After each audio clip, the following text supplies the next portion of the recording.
Volteo de tierras, corrupción, mentira, intereses de privados, persecución mediática, plusvalía. Este y otros tantos temas son los que espero hoy puedan ustedes conocer de primera mano.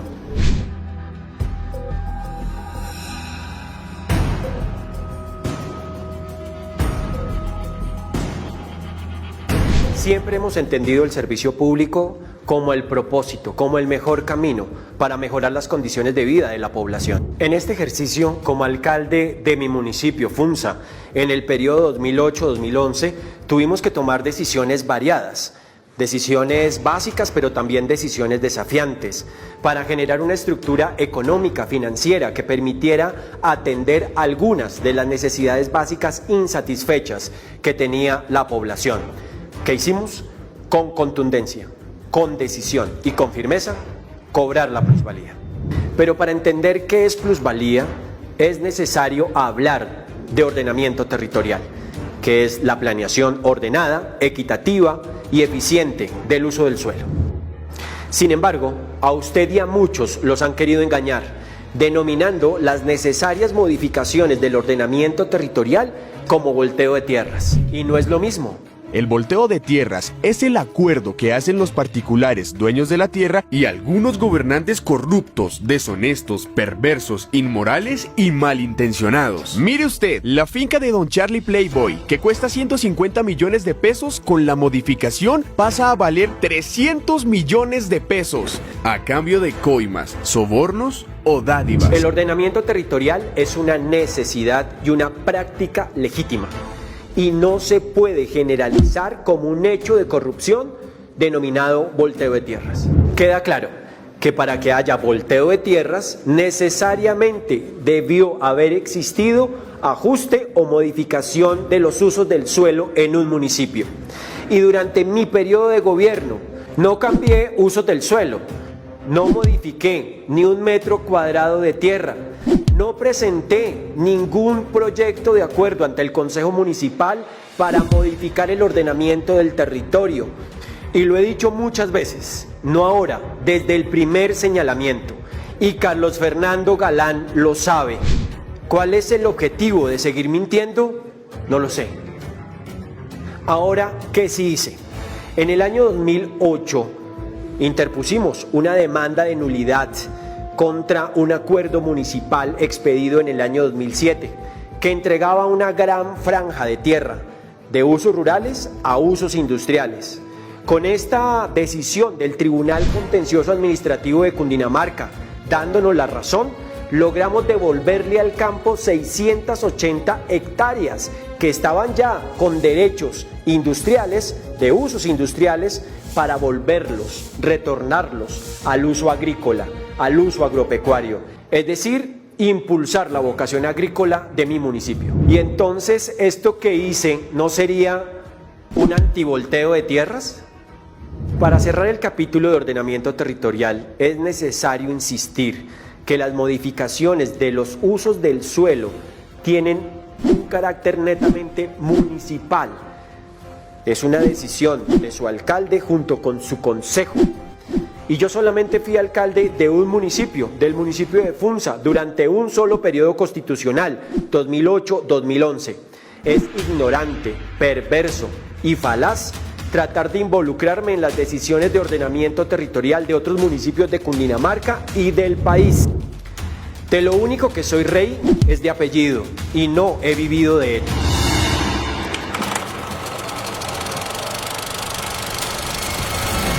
Hablemos de plusvalía. El cobro de la plusvalía viene por mandato constitucional a través del artículo 82. Es a través de la Ley 388 de 1997 cuando se reglamenta. Más de 20 años ha estado vigente y hasta ahora, a esta fecha, tan solo el 3% de los municipios la han cobrado. Imaginémonos la finca de don Pedrito Urrutia, un honorable ciudadano que se benefició con la modificación del uso del suelo de una manera honesta, legal, transparente, correcta, a quien su predio pasó de costar 200 a 300 millones de pesos. Según la ley, el señor Urrutia le debe participar al Estado, que somos todos, parte de ese incremento que obtuvo gracias a la modificación del uso del suelo. A ese valor es al que se le denomina plusvalía. En su momento decidimos emprender el cobro de la plusvalía, que sin duda fue un ejercicio de gestión fiscal positivo. Miren la dimensión de ese negocio en un caso real. Cuando llegó Rey a la alcaldía de Funza, se hizo un estudio sobre cuánto deberían pagar por plusvalía los predios que habían tenido una modificación de uso previo. El cálculo inicial fue de 530.000 millones de pesos. Resulta que después de varias volteretas del gobierno de Rey en Funza, el cobro terminó siendo de apenas 36.000 millones de pesos. Es decir, menos del 7% de lo que según los estudios de la misma alcaldía de Funza se ha debido pagar. Se ahorraron 494.000 millones de pesos que habrían servido para muchísimas cosas en el municipio de Funza. Lo dicho por Carlos Fernando Galán es falso. Quiero explicarles gráficamente lo que significó esta decisión. Este es el plano de mi municipio. La zona roja comprenden los predios que estaban obligados al cobro de la plusvalía, al pago de la plusvalía. Por decisión del Tribunal Contencioso Administrativo de Cundinamarca, esos predios, muchos de ellos, retornaron a su vocación rural, lo que significaba que no se les podía ejecutar su cobro. Y los únicos que mantuvieron ese derecho son estos predios residuales, a quienes efectivamente le determinamos y le liquidamos el cobro de la plusvalía. Es absolutamente notorio y clara la diferencia. Es una operación aritmética muy sencilla de hacer. Lo difícil es no entender. Es decir, que el resultado del recaudo no fue consecuencia de unas volteretas, como dice Carlos Fernando Galán, sino producto y resultado de las decisiones de un tribunal. Adicional a esta decisión, que redujo en un 80% el número de predios susceptibles del cobro, existen determinantes legales que afectan el recaudo respecto de los valores liquidados de manera ostensible. Lo digo porque, escuchando a Carlos Fernando Galán, siento que él tiene una confusión profunda entre lo que significa el momento de liquidación del cobro de la plusvalía y el momento de exigibilidad de la misma. Entre una y otra pueden pasar meses, inclusive años, o inclusive también, en algunos casos, no efectuarse el recaudo. Para instruir a Carlos Fernando, escuchemos a los expertos. Bueno, y estos días los bogotanos se han preguntado qué es la plusvalía de su predio y cuántas dudas se han generado frente a este tema. Sebastián, cuéntele a los televidentes en qué consiste para eliminar estas dudas. Jonathan, mire, básicamente consiste en un valor que tiene el suelo luego de una modificación que se le hace al uso de este suelo de su predio. ¿Esto qué quiere decir? Que su suelo ahora va a valer mucho más, pero no quiere decir que usted tenga que pagar un valor. Solo si usted vende el predio, deberá pagar esta plusvalía. Cuando una decisión administrativa modifica el uso del suelo por un mejor desarrollo del mismo, allí hay plusvalía. De cambiar, por ejemplo, de uso residencial a uso comercial, o en el caso de la edificabilidad es que le permite de un predio que hoy solo se puede desarrollar en 2 pisos porque la norma sí lo permitía, a ampliarlo, a construir en una mayor altura de esos 2 pisos. Los predios que generarán plusvalía recibirán notificación por escrito en la dirección del predio. Sin embargo, la notificación no significa el pago de dicho valor. Se está llegando es una notificación, no una factura. ¿Cuándo se genera la plusvalía? Se genera cuando se dan 2 momentos. Uno, cuando se da una licencia de construcción que permita efectivamente utilizar ese mayor potencial del suelo, o 2, cuando se da una transferencia de dominio.